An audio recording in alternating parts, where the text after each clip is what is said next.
warahmatullahi wabarakatuh. Selamat kembali mendengarkan cerita-cerita seram di channel Zulaikha Roslan.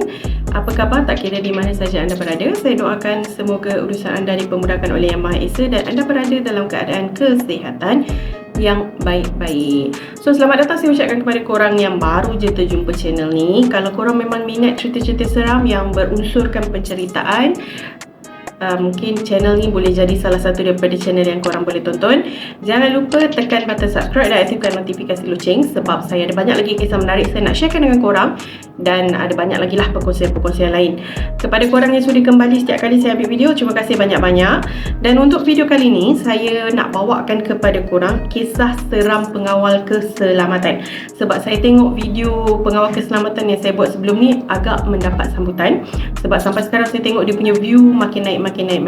Jadi video kali ni saya nak buat kisah seram pengawal keselamatan lagi. Dan kisah pada video kali ni ditaja sepenuhnya oleh Pakcik Hasan, seorang pengawal keselamatan yang memang dah lama bertugas sebagai pengawal keselamatan. Dah lebih 20 tahun jugalah. Cuma bezanya dulu dia bekerja untuk menyara keluarga dia, nak besarkan anak. Tapi sekarang dia kerja, dia kata dia sekadar mengisi masa yang terluang. Sebab yelah anak dah besar-besar, isteri pun dah meninggal dia kata. So sekarang ni dia just bekerja sekadar untuk berkawan-kawan lah. Sebab dekat office kan, dekat tempat dia bertugas sekarang kan ada kawan-kawan boleh berborak. Jadi untuk cerita yang pertama, saya ada 5 buah kisah saya nak share daripada Pakcik Hasan. Jadi untuk kisah yang pertama, jom kita mulakan. Kisah pertama ni dia terjadi sewaktu Pakcik Hasan dia bekerja di sebuah sekolah. Sekolah ni dia ada asrama penuh, ada asrama puteri dan juga asrama putra. Okey. Jadi pada malam yang Pak Hasan ni bertugas, tiba-tiba berlakunya kes kerasukan. Sebenarnya kes kerasukan memang perkara biasa dan sering kali terjadi dekat sekolah tu. Cuma beza dia, benda-benda tu selalu jadi di luar waktu Pakcik Hasan ni bekerja. Maknanya kalau dia bertugas pada waktu malam, tak pernah lagi dia handle kes kerasukan kecuali yang satu ni sahaja. Jadi disebabkan ada kes kerasukan ni, ada perawat daripada luar lah yang akan datang untuk membantu memulihkan balik pelajar yang dirasuk tadi kan. Jadi Pak Hasan, tugas dia pada masa tu adalah untuk membawa perawat tersebut pergi ke asrama perempuan. Sebab pelajar yang dirasuk tu adalah pelajar perempuan. Perawat yang datang tu memang perawat yang dah biasa datang dan dia dah tahu pun sebenarnya asrama tu dekat mana. Tapi disebabkan dia kan orang luar, jadi lebih baik kalau ada orang yang dalam sekolah tersebut yang escort dia pergi dekat situ lah. So itulah tugas Pak Hasan pada malam tu sebenarnya. Jadi perawat tu sampai lebih kurang pukul 11.30 juga dia kata. Perawat tu sampai bersama dengan lagi 2 orang, mungkin pembantu, mungkin student, dia tak pasti. Jadi bila perawat tu dah parking kereta, dia pun bawa lah perawat tu berjalan menuju ke asrama tempat budak tu kena rasuk. Dan sepanjang dia berjalan ni kan, naik tangga, bila dia jalan daripada dom yang pertama nak pergi ke dom yang budak kena rasuk ni, dia kata dia boleh dengar suasana memang agak riuh, memang bising teriak amat sangat. Sebab ada suara budak yang tengah memang menjerit. Menjerit tu bukanlah menjerit macam kita jerit, tapi dia lebih kepada mendengus macam tu. Dan ada suara budak-budak yang menangis, ada juga suara orang tengah baca Yasin. Sebab pelajar-pelajar dekat dom lain masa tu diorang tengah buat bacaan Yasin. So Pakcik Hasan dengan perawat tu pun berjalanlah menuju ke dom budak yang kena rasuk ni. Dan setibanya diorang dekat dom ni, Pakcik Hasan kata, korang tahu tak budak tu di dalam keadaan yang macam mana? Budak perempuan yang kena rasuk ni, dia tengah bertenggek dekat birai katil. Okey, katil asrama 2 tingkat dan budak tu berada dekat tingkat yang kedua tu dan dia sedang bertenggek. Dekat ujung rel katil tu dia bertenggek macam tu, dalam keadaan mencangkung lah. Dia dalam keadaan mencangkung macam burung genggam apa-apa benda kan. Bila burung bertenggek dekat mana-mana kan dia genggam kan. Macam tu lah keadaan budak tu. Dia macam seolah-olah sedang menggenggam birai katil tu kan, dengan rambut dia yang memang agak panjang. Tak pastilah budak tu memang rambut dia panjang ke ataupun sebaliknya. Tapi rambut dia pada masa tu adalah lebih kurang paras pinggang juga. Pakcik Hasan kata dia sedang bertenggek dekat birai katil tu sambil dia tengok kat bawah dan dia goyangkan badan macam tu. Muka memang tak nampak, Pakcik Hasan tak nampak langsung muka budak tu. Yang dia nampak cuma rambut yang menutupi bahagian muka sambil dia bertinggi macam tu. Dekat bawah ada warden, ada 2 orang warden, lelaki dan juga perempuan, dan ada 3-4 orang macam tu lah pelajar perempuan yang mungkin nak membantu. Diorang dekat bawah tu diorang dah sediakan tilam tau. Diorang dah lapik tilam kat bawah sebab takut kalau budak tu jatuh, walaupun aras 2 katil macam tu pun boleh menyebabkan berlaku kecederaan dan macam-macam kan. So diorang kat bawah tu dah standby dah lapik tilam, sambil-sambil tu diorang nak pegang macam ni. Tapi disebabkan budak tu dia macam orang yang kena rasukkan, dia tak boleh kontrol diri dia dalam keadaan yang susah nak explain pada masa tu. Jadi diorang yang ada kat situ, diorang hanya boleh standby daripada bawah macam tu, takut kalau budak tu jatuh macam tu kan.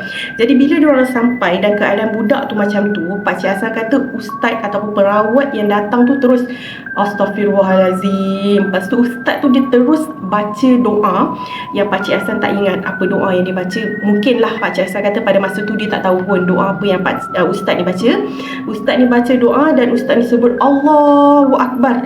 Budak yang tengah bertenggek dekat atas katil tu terus pam menjunam jatuh ke bawah, dan muncullah diorang yang kat bawah tu dah tahan dia macam tu kan. Jadi diorang dapatlah selamatkan dia, dan budak tu pun di dalam dia kurus, dia ringan kan. So diorang dapatlah berpaut dan elakkan daripada perkara yang tak diingini terjadi. Budak tu pengsan lepas ustaz sebut Allahu Akbar kan. So dia jatuh, diorang dah berjaya bawa dia turun kat bawah, tapi dia pengsan sekejap je sebab bila dia dah sampai kat bawah dia terus meronta balik macam tu. Pakcik Hasan nampak ustaz dengan budak-budak dia dah masuk dalam lah nak membantu merukiahkan budak tu. Pakcik Hasan dia tak gerak turun pergi dekat dia punya pondok pengawal tadi lagi. Tak, disebabkan dia kata ni first time tengok orang kena rasuk ni, jadi dia pun duduklah berdiri dekat depan pintu tu nak tengok apa yang bakal terjadi lagi lepas tu. So ustaz tu pun baca doa dan dibantu oleh perawat-perawat lain lah, dibantu oleh pembantu-pembantu dia. Dan pada masa ni juga berlakulah sesi dialog di antara perawat tu dan juga pelajar yang kerasukan tu. Dan masa ni Pakcik Hasan kata daripada cara ustaz tu bercerita, dia kata nampaklah macam seolah-olah perawat tu dah kenal lah benda yang merasuk budak perempuan tu. Sebab perawat tu cakap macam ni, engkau ni tak habis-habis mengganggu. Pakcik Hasan kata dia dengar ustaz tu cakap macam tu. Dan budak yang dekat bawah ni dia dipegang oleh kawan-kawan dia yang budak-budak perempuan lain, sambil ustaz membacakan doa dan dibantu oleh diorang yang lain lah. Tapi Pakcik Hasan tak duduk dekat situ lama pun, sebabnya Pakcik Hasan kena turun dekat pondok pengawal balik kan. Jadi Pakcik Hasan hanya sekadar nampak budak tu dirasuk dan dia bertenggek dekat atas birai katil macam tu. Dan ustaz ataupun perawat tu pulang lebih kurang jam 3 pagi sebab Pakcik Hasan dah dekat pondok. So dia nampak lah bila perawat tu pergi. Okay, untuk cerita yang kedua, masih lagi dekat sekolah yang sama. Tadi bahagian asrama kan, sekarang ni dekat bahagian sekolah pula. Dekat sekolah tu Pakcik Hasan kata tiap-tiap malam memang diorang perlu buat clocking dan ronda-ronda dekat sekitar bangunan sekolah. Bangunan sekolah kan kosong. Sebabnya dulu pernah berlaku satu kejadian di mana ada orang panjat bangunan sekolah dan diorang macam drug addict lah, macam penagih dadah sebab diorang jumpa jarum dan sebagainya dululah sebelum Pakcik Hasan bekerja. Jadi disebabkan insiden tersebut, guard setiap-tiap malam diorang memang kena ronda dekat kawasan sekolah dan kena make sure yang tak ada orang luar masuk dekat kawasan sekolah lah. Jadi dipendekkan cerita, pada suatu malam tu Pakcik Hasan ni nak pergi ronda, dan malam tu diorang ada seorang pengawal keselamatan yang baru. Ada budak baru join diorang, dan budak tu dia baru bertugas di waktu malam lah. Sebelum ni dia dah bertugas siang dan dia dah tahu dah cara bertugas siang macam mana. Jadi malam tu Pakcik Hasan dan juga budak tu, kita namakan dia Ahmad lah. Pakcik Hasan dan juga Ahmad kena bertugas meronda lah. Pakcik Hasan kena tunjuk dekat Ahmad kawasan mana yang dia kena lebih tumpukan perhatian, sebab kawasan tu mungkin ialah kawasan yang ada hal-hal ataupun kes-kes tertentu lah. So dia pun bawa lah Ahmad ni nak pergi meronda. Kawasan sekolah agak besar, okay, dekat kawasan sekolah memang agak besar dan bangunan ada lebih daripada 5, ada 6 atau 7 macam tu. Jadi memang sebenarnya setiap blok bangunan tu diorang kena pergi dan tengok, dan diorang memang kena ambil hal ni serius. Diorang tak boleh nak macam sekadar berjalan-jalan dan tengok kan. So bila Pakcik Hassan berjalan dengan Ahmad ni, memang dia tunjuk semua benda dan sambil tu diorang berborak-borak. Bila dah sampai dekat satu bangunan yang ujung ni, budak Ahmad ni tiba-tiba sakit perut pula. Dia nak memerut sangat. Lepas tu Pakcik Hassan cakap kat dia, kalau kau nak memerut, kita jalan cepat pergi depan. Kau memerut dekat tandas depan, tandas yang memang biasa digunakan oleh pengawal-pengawal untuk kegunaan diorang lah, tandas yang di bahagian depan. Tapi budak Ahmad ni pada masa tu dia kata, bang tak boleh, aku nak cirit sangat ni bang. Kalau aku jalan pergi depan nanti aku takut tercirit aku kat dalam seluar, lagi susah. Masa ni sebenarnya Pakcik Hassan ni macam nak bengang lah. Dia kata macam, kau ni tak sabar-sabar pula nak berak, nanti cirit bagai. Dah lah tak apalah, kau pergilah masuk tandas tu. Si Ahmad ni masuklah tandas yang ada dekat situ, yang berdekatan dekat situ. Tandas tersebut merupakan tandas pelajar lah. Okey, Ahmad masuk dalam tandas. Sebelum dia masuk, dia sempat pesan kat Pakcik Ahmad, bang, kau jangan Pakcik Hassan, sorry, bang, kau jangan tinggalkan aku pula bang, aku takut bang. Dia cakap macam tu. So nak tak nak, Pakcik Hassan terpaksalah teman dia berak. Dia masuk dalam tandas memerut, Pakcik Hassan tunggu dekat depan tandas dan boleh dikatakan kat teman lah. Masa ni handphone yang dia pakai 3310 je, tak ada Facebook, tak ada apa semua, tak ada. Jadi memang tak ada hiburan lah pada masa tersebut. Jadi sambil dia tunggu si Ahmad ni memerut, dia dekat depan toilet mencangkung dan merokok. Sepatutnya tak boleh merokok pun dalam kawasan sekolah, tapi dia kata biasalah malam kan, tak ada orang ke apa. Tapi kalau kantoi ada putus rokok, dia orang mesti akan kena punya, dia kata. So dia pun rantak budak nak merut lah. Dia duduk mencangkung depan toilet dan merokok. Macam orang, korang tahu kan, lelaki kalau mencangkung merokok macam mana, macam ni. Tengah dia merokok masa tu, tiba-tiba dia dengar daripada dalam tandas bunyi orang bersiul. Okey, saya tak tahu bersiul macam, saya tak tahu cara bersiul, jadi saya tak boleh nak tunjuk kat korang. So dia dengar daripada dalam tandas bunyi orang bersiul. Cara orang bersiul tu bunyi dia macam terlampau happy, terlampau seronok. Macam dalam hati Pakcik Hassan ni cakap, kau dalam kau nak berak tak sabar-sabar, lepas tu kat dalam tandas kemain lagi kau bersiul, macam happy sangat tak ingin kau keluar, macam tu lah lebih kurang kan. So Pakcik Hassan dekat luar dia macam tu, dia fikir memang dalam hati menyumpah jugalah si Ahmad ni, nak berak lah, nak tu lah, nak ini. Lepas tu kau bersiul-siul, bukan main seronok lagi kau kat dalam tandas. Pakcik Hassan cakap dalam hati dia macam tu lah. So dia pun terus dalam merokok, dan Ahmad ni keluar 15 minit jugalah baru dia selesai urusan dia kat dalam tandas tu, dan dia keluar daripada tandas. So dia cuci tangan, lepas tu dia jalan pergi kat Pakcik Hassan. Yang masa ni Pakcik Hassan memang dah diri penat mencangkung kan. Diri nampak Ahmad, diorang terus nak jalan lah. Tapi sebelum diorang jalan, si Ahmad ni cakap dekat Pakcik Hassan apa tau, weh bang, kemain kau bang, teman aku pun kau bersiul-siul. Dia tanya Pakcik Hassan balik, macam tu. Yang Pakcik Hassan ni dah macam, kau faham kau yang bersiul kat dalam, aku pula yang kena. Dah bergaduh pula dua orang tu kat sini. Mana ada saya bersiul bang, abang yang bersiul. Takkan saya bersiul, saya nak tuduh abang bersiul. Dah aku pun tak bersiul, takkan aku nak cakap aku bersiul. Pakcik Hassan dengan si Ahmad ni bertekak dua orang lah. Dia cakap kan, kau bersiul tak lah, kau lah, kau lah. Dan dalam diorang tengah bertekak dua orang ni, tiba-tiba daripada dalam tandas tadi tu, lagi sekali diorang dua dengar bunyi orang bersiul dalam tandas. Orang ke apa tak pasti, tapi ada bunyi siulan datang dari dalam tandas. Yang si Ahmad ni boleh dikatakan agak blur, dan dia pun cakap dekat Pakcik Hassan apa, bang, tadi kan aku kat dalam tandas mana ada orang bang, kenapa ada bunyi orang bersiul? Dia boleh cakap macam tu pula. Yang Pakcik Hassan ni macam dah panas hatilah. Kau dah tahu dalam tak ada orang, dah tertentulah bukan orang, jalan lah, apa lagi. Pakcik Hassan ajak dia berjalan pergi. Dan masa ni barulah Ahmad, oh lah, mesti bukan orang. Barulah dia macam terfikir yang itu adalah something else kan. Dan diorang berdua pun berjalan lah tinggalkan kawasan tu. Tapi masa diorang nak berjalan ni, tengah diorang duk bercakap-cakap lagi ni, sebenarnya bunyi siulan kat dalam tandas tu semakin nyaring kedengaran. Macam seolah-olah ada orang yang memang tengah bersiul dekat dalam tandas tu. Okey, dua kisah yang saya share tadi adalah pengalaman yang berlaku di sekolah, dan kali ini adalah pengalaman yang berlaku sewaktu Pakcik Hassan bertugas di sebuah shopping kompleks. Dekat mana dia tak share, dia tak bagi tahu lah shopping kompleks mana. Cuma pengalaman ni berlaku sekejap je, sebab dia berkhidmat dekat shopping kompleks tu pun tak lama, dalam setahun lebih je dia kata. Jadi hanya ada beberapa kejadian sajalah, dan salah satunya ialah kejadian yang ini.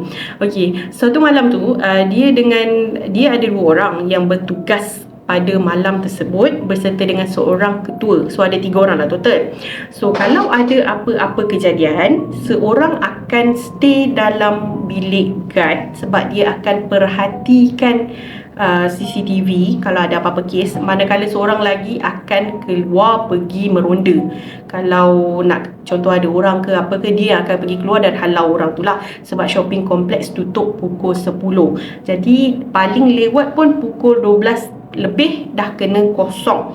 Seorang lagi yang cip ni, dia biasalah dia ada urusan dia sendiri dan ada kerja dia sendiri, dan biasanya dia takkan take note pun ataupun takkan ambil perhatian sangat pun untuk tugas-tugas yang lagi 2 orang ni. Okay, so malam tu Pakcik Hassan dan juga seorang lagi, kita namakan dia Nelvin sebab dia kata memang Indian pun, Nelvin. So dia dan juga Nelvin bertugas malam tu dan diorang berada dua-dua di dalam bilik. Masa tu dua orang je lah, Cip ni tak ada. Yang ketua ni dipanggil Cip lah, Cip tak ada. So diorang 2 orang dalam tu, Nelvin dia memang tengah perhatikan CCTV, dan tiba-tiba Nelvin ni pergi tegur dekat Pakcik Hassan, bang, ada budak lah berlari. Dia cakap macam tu. So Pakcik Hassan tengok, dan masa Pakcik Hassan tengok, sebenarnya dia tak nampak pun apa-apa.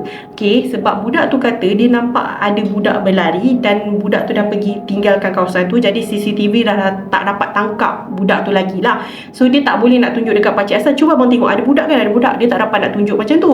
So dia hanya boleh cakap, bang saya nampak budak berlari, dia nampak macam tu. So bila si Nelvin ni cakap kat Pakcik Hassan macam tu, dan Pakcik Hassan tengok dia tak nampak apa, Pakcik Hassan sebenarnya dah terdetik dalam hati dia, mungkin itu bukan budak, tetapi sebaliknya. Cumanya susah untuk dia explain kat Nelvin sebab Nelvin ni kan berbangsa India, jadi dia tak berapa nak, masa tu dia kata Nelvin ni macam tak berapa nak percaya benda-benda tu. So Pakcik Hassan cakap kat dia, mungkin bukan budak yang kau nampak ni. Yang dia, apa bang budak ni, saya nampak dia berlari, takkan bukan budak, siapalah tinggal budak dekat dalam mall ni. Si Nelvin tu membebel lah, abang kau pergilah tengok, dia cakap macam tu. Sebab memang Pakcik Hassan yang kena keluar pergi tengok, yang Pakcik Hassan ni tak nak pergi sebabnya dia dah tahu ni bukan budak ni, tak mungkin budak, lagipun kau seorang je nampak. Yang diorang ni bertekak macam tu lah. Nak playkan balik CCTV tu memang tak boleh sebab ada password dan bukan semua orang boleh playkan CCTV sesuka hati kan. Jadi si Nelvin tak ada bukti nak tunjuk dekat Pakcik Hassan dia nampak budak. Yang Pakcik Hassan ni pula memang yakin itu bukan budak. So diorang macam bertekak 2 orang, dan tengah diorang bertekak ni masuklah Cip tadi tu. Cip yang bertugas pada malam tu adalah seorang Cip yang memang sangat garang, Pakcik Hassan kata. Masa ni dia muda lagi kan. So Cip ni memang garang. Bila Cip ni dengar diorang bertekak, Cip ni tanyalah, kenapa dengan korang ni? Lepas tu Nelvin ni pun selambalah cakap dekat Cip tu, saya nampak budak tadi, saya suruh Abang Hassan keluar, Abang Hassan tak nak, dia kata bukan budak. Dah si Cip ni pula cakap kat Hassan, kau kenapa San? Dah nampak budak kan memang prosedur kita, nampak orang lah. Bila nampak orang kan memang dah prosedur kita untuk pergi. So Hassan pun cakap lah dekat Cip tu kan, Cip sekarang pukul 3 pagi Cip, macam mana boleh ada budak? Mesti bukan budak. Yang Cip ni pun sama macam Nelvin, sejenis yang tak percaya tentang hantu ke apa benda semua kan.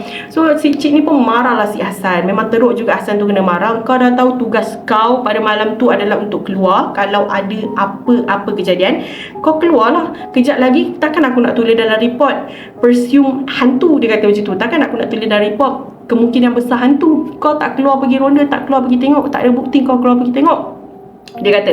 Sebab Pakcik Hassan kata kalau dekat mall tu ada kes, contoh diorang nampak budak macam tu, Pakcik Hassan keluar kan, dia pergi tengok kat kawasan tu, dia kena clock in, dia kena ada punch ke apa, tak pastilah, saya tak ingat macam mana dia kata, tapi dia kena clock in bukti yang dia pergi tengok. So kalau let's say bukti tu tak ada, maknanya dia tak keluar pergi tengok. Dalam report tu diorang nak tulis yang macam mana, macam yang Cip tu marah lah, takkan dia nak tulis kemungkinan besar hantu sedangkan kau tak pergi tengok. Kecuali lah kalau kau memang pergi tengok dan kau kena ganggu, kau balik sini, kau dah ada bukti yang kau pergi clock in dan kau cakap dia memang hantu Cip, memang hantu, yang tu barulah acceptable, dia kata macam tu. So nak tak nak, dengan rasa yang berhati dan rasa yang sangat marah, Pakcik Hassan pun keluarlah pergi meninggalkan kawasan pejabat tu dan menuju ke blok parking sorry tadi lupa nak beritahu yang itu adalah basement parking. dekat tempat parking tu yang mana tempat Nevin nampak budak tu tadi. So Pakcik Hassan dia pergi naik motor, sebab memang kalau diorang meronda dalam kawasan tu diorang akan naik motor lah, sebab kawasan tu agak besar, untuk berjalan kaki memang lama akan ambil masa. So dia pun pergi naik motor, dan masa dia pergi naik motor dekat CCTV, Cip nampak lah dia dekat CCTV tu kan. Cip tengok, memang nampak lah dia yang Pakcik Hassan tu tengah memerhatikan. So Cip tu sambil tu Cip tanyalah dekat walkie-talkie kan, kau nampak budak? Yang Pakcik Hassan ni cakap, tak ada lah, mana ada budak, Nevin ni je pandai, aku dah cakap tadi bukan budak. Pakcik Hassan still bengang kan, marah sebab diorang tak percaya dia cakap apa. So dah tak apa, kalau tak ada budak kau balik, Cik cakap kat dia macam tu kan. So dia nak balik lah, nak patah balik dekat tu. Tapi sebelum dia patah balik, sebenarnya okay, dia terdengar bunyi budak sedang bermain guli. Dekat mana bunyi tu sebenarnya dia dengar dekat sebalik pintu tangga. Dekat sebalik pintu tangga kan, dekat setiap tangga kan biasa ada pintu kan. Dekat sebalik pintu tu, masa dia lalu, dia dengar ada budak main guli. Bunyi guli yang sangat jelas dan bunyi budak ketawa. Sebenarnya masa ni kan, bulu tangan dia dah meremang. Dia nak singgah pergi tengok memang tak berani. So dia pun cakap lah dekat cik dia memang tak ada apa-apa. So dia jalan balik dalam keadaan yang memang boleh dikatakan agak seram dan takut. Sebab kau fikir logik, budak sorang-sorang dekat mall kan, kau rasa berani ke dia duduk diam main guli macam tu? Ada ke budak yang betul-betul berani main guli macam tu pukul 3 pagi? Tak ada kan. Budak kalau dia hilang daripada parents dia ke apa, mesti dia akan menangis dan ketakutan kan. So budak tu dia tengah main guli sambil gelak-gelak dekat belakang pintu tu. Dan disebabkan Pakcik Hassan tahu dah benda tu bukan budak, dia pun apa lagi, dia angkat kaki cabut. Tapi dia cakap dekat bos dia tak ada apa-apa. Sebenarnya dia dengar benda tu. Sekejap lagi kalau bos dia tahu yang dia dengar, bos dia suruh buka pintu, budak tu segar dia, lagi lain cerita dia kan. Dia kata baik aku cakap tak ada apa-apa, aku gerak. Okay. Kisah yang keempat ni masih lagi dekat mall yang sama. Tapi kejadian ni berlaku Cip tadi pula yang kena. Cip yang sama bertugas dengan Pakcik Hassan malam tu. Dan malam tu diorang berdua sahaja, sebab seorang lagi budak tidak hadirkan diri. Dia kata MC kot kalau tak silap. Dia pun tak ingat dah siapa. So malam tu dia memang bertugas berdua dengan Cip. Dan kalau dia dengan Cip bertugas berdua, maknanya dia lah tukang pergi ronda, betul tak? Takkan Cip pula nak pergi ronda. So Cip duduklah dekat depan perhatikan CCTV sambil buat Cip punya kerja. Dan memang kebetulan pada masa tu sekitar pukul 12 lebih, Pakcik Hassan tugas dia pergi meronda lah. Sebab mall kan dah nak tutup. Bukan dah nak tutup, mall dah tutup. Jadi 12 lebih, 12.30 dia kata memang limit untuk semua orang berada dekat dalam mall kan. Jadi memang waktu tu adalah waktu dia untuk pergi meronda. Dia pusing berjalan and naik motor lah. Berjalan naik ke motor macam tu. Dia kata memang dah tak nampak lah siapa-siapa pada masa tu. Memang kebanyakan parking kosong. Dah kosong, memang dah tak ada kereta. So Pakcik Hassan pun menaiki motor. Dia nak naik dekat parking, tempat parking yang paling akhir lah, paling tinggi yang paling akhir. So contohlah dia kata parking tu ialah parking P1, P2, P3, P4. Okay, P4. So daripada P3 tu dia nak naik dekat P4, dia kena naik macam bukit sikit kan, macam tu kan. Semua parking lot pun macam tu kan dia kata. So dia naik motor. So daripada parking 3 tu dia jalan, ni kan bukit tu kan, dia nak dia naik motor, dia jalan macam tu. Masa dia nak naik dekat atas ni nak menuju ke parking yang keempat ni, dia rasa yang motor dia berat sangat, berat yang teramat sangat. Dia macam pelik juga sebab daripada P1, P2 naik ke P3 tak ada pula dia rasa macam motor dia berat gila. Okey, dalam dia duk usaha nak naik juga ni, sebab motor dia dah berat secara tiba-tiba, walkie-talkie dia berbunyi. Dekat walkie-talkie tu dia boleh dengar suara Cip, dan Cip cakap dekat dia, "San, kau balik pejabat. Balik dekat guard house lah." Guard house ni dekat P1 So si Hassan ni macam dah pelik lah. Si Hassan cakap dekat bos dia, "Cip, tunggu kejap, saya nak pusing satu round lagi dekat P4." Tak payah, kau balik. Cik tu cakap kat dia macam tu. Yang dia ni pun dah macam, apa hal dia ni nak suruh aku balik kat pejabat, sekejap lagi aku kena naik balik dekat P4 nak ronda, buang masa betul lah. Tapi nak tak nak itu adalah arahan kan. So dia pun pergilah turun balik dekat bawah nak menuju ke P1 dan terus parking motor, berjalan pergi dekat guard house dia tu. So masa sampai dekat guard house ni, korang tahu tak apa yang dia nampak? dia punya chip kan masih dekat depan lah, chip dia dekat depan dalam keadaan yang pucat, lesi dan berpeluh-peluh, padahal kat house sejuk. Dia kata dia macam nampak chip dia macam tu, muka chip dia pucat dan berpeluh-peluh. Dia dah hairan lah, chip aku ni jatuh sakit ke apa tiba-tiba. Dia pun tanyalah dekat Cip kenapa Cip nampak macam tak sihat je tiba-tiba. Yang Cip ni kata apa tahu dekat dia, tadi kan masa kau nak naik dekat P4 kan, dekat belakang kau aku nampak perempuan lah. Dia kata macam tu, dekat belakang kau aku nampak perempuan. Aku tahu dia kata perempuan yang dia nampak tu rambut panjang dan baju dia putih. Tu je, aku nampak perempuan lah, rambut dia panjang, baju putih. Aku tak nampak muka. Dia kata macam tu. Aku nampak dia duduk dekat belakang motor kau. Yang si Hassan ni, Pakcik Hassan ni dah terfikir lah, no wonder lah aku punya motor berat tadi kan. Memang aku rasa macam berat lain macam. Dan Cik pula nampak dekat belakang dia ada perempuan duduk. Dan korang tahu tak, itu sebenarnya Cik tu kerja dah lama dekat mall tu, dan itu adalah pengalaman pertama dia nampak benda tu. Dan disebabkan dia nampak benda tu tumpang Pakcik Hassan tadi, sebab itulah dia ketakutan. Sebab sebelum ni kan saya dah beritahu kan, dia tu adalah orang yang paling tak percaya sekali hantu. Sebab dia tak nampak dan dia tak pernah kena kacau. Kali tu dia kena, kau menggigil-gigil, kau berpeluh-peluh muka, pucat terus. Esoknya MC 3 hari Cik demam punya pasal nampak perempuan tumpang Pakcik Hassan masa pergi meronda masa tu, tahu. Cerita kelima ni berlaku baru lagi juga sebenarnya, dalam awal tahun 2021 macam tu Pakcik Hassan kata. 2021 dia ingat balik. Bukan, awal tahun 2022, tahun lepas. Pakcik Hassan kata sekitar tahun 2022 awal tahun. Pakcik Hassan masa ni dia bertugas di sebuah kolej swasta. Kolej swasta ni agak besar jugalah dia punya penempatan tu.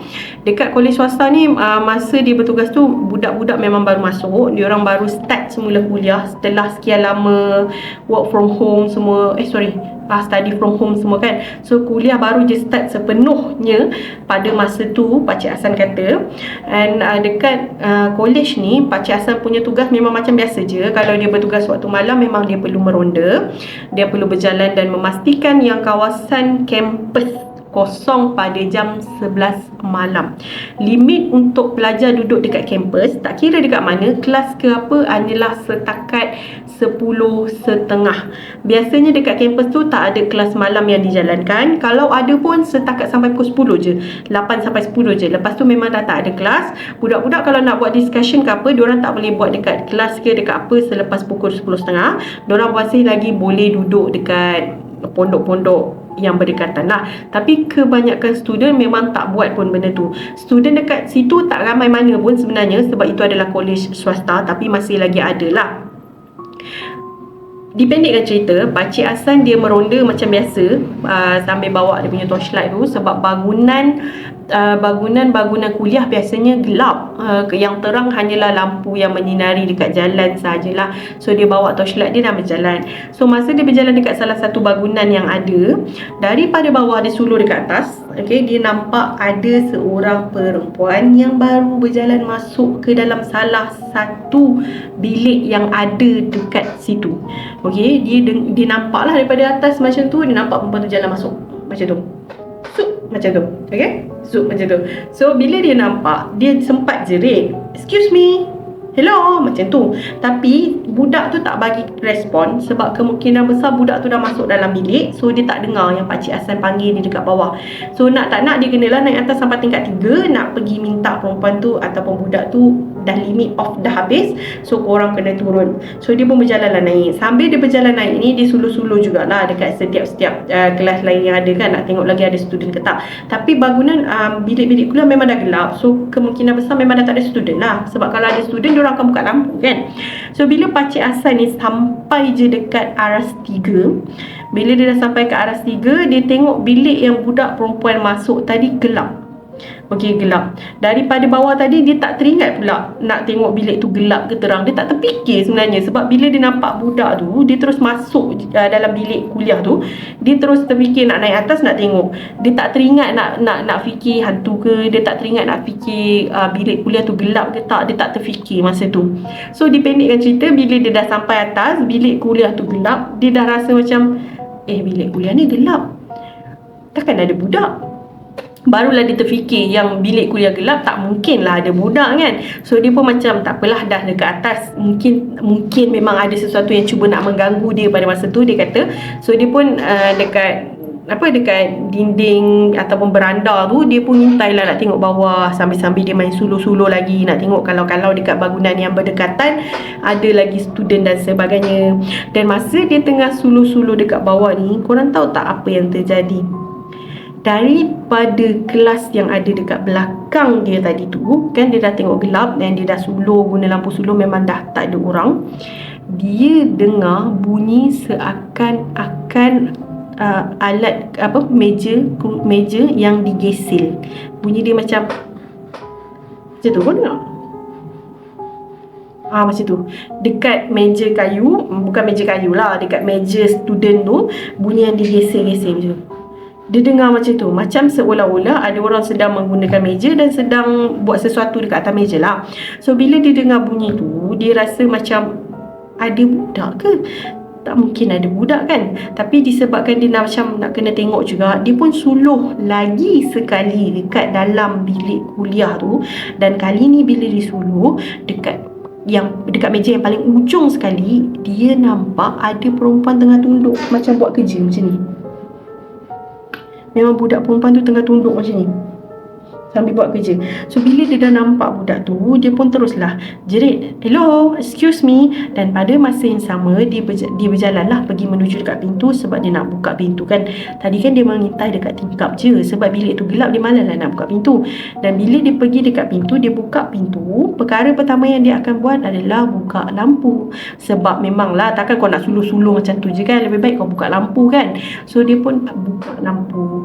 Yang bestnya masa ni adalah masa dia buka pintu dan dia nampak lagi budak tu berada dekat ujung tu sambil jeluk, "Hello, tolonglah bagi respon kat saya, awak ni kenapa macam ni?"